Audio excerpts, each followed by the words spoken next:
nilikha ng Diyos ayon sa kanyang wangis, sabi po ng Genesis 1:26.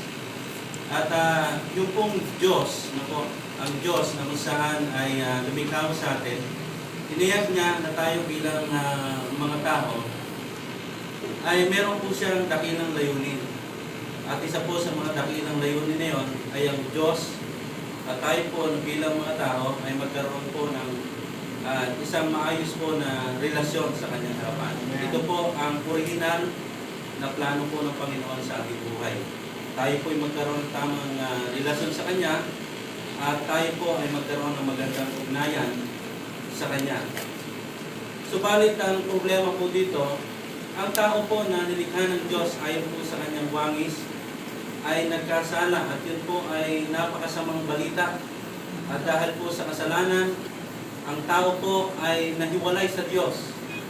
At ang sabi nga po ng Roma 3:10, wala pong matuwid, wala kahit isa.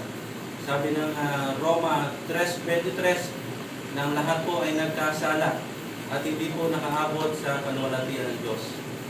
Bad news po kasi hindi po ito magagawa ng remedyo sa pamagitan ng ating talino, kakayahan, at ating reliyon, ang ating pong edukasyon. At ang sinasabi po ng Roma 6:23, na ang kabayaran po ng kasalanan ay kamatayan. At hindi lang po kamatayan na pisikal, kundi kamatayan spiritual. At tayo po ay itinakda na tayo po ay mamatay, hindi lang po pisikal, kundi spiritual, na tayo po ay may tapon sa impyerno. Subalit hindi po nagtatapos doon ng istorya, kundi dahil po sa dakilang pag-ibig ng Diyos, ibinigay niya po ang Panginoong Jesus sa atin. At sino man po ang mananampalataya sa Kanya ay hindi mapapahamak, kundi magkaroon ng buhay na walang hanggan. At tunay po makikita natin na dahil po sa Panginoong Jesus na kung saan siya po ay namatay sa krus upang bayaran ang ating mga kasalanan, na po ang tao po na kung saan ay nahiwalay doon po sa Panginoon ay meron na pong pagkakataon na muli pong maibalik yung pong nasira na relasyon na yun. Dito po makikita po natin na ang Panginoong Jesus ang nagsabi na siya po ang daan, ang katotohanan at ang buhay.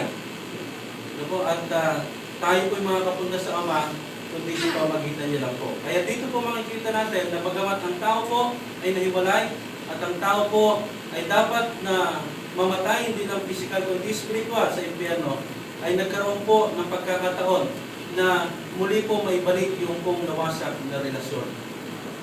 Dito po makikita natin na ang Panginoong Jesus po ay tumutuktok sa ating puso. Sabi po ng Pahayag 3:23 na siya po ay nasa labas at tumutuktok.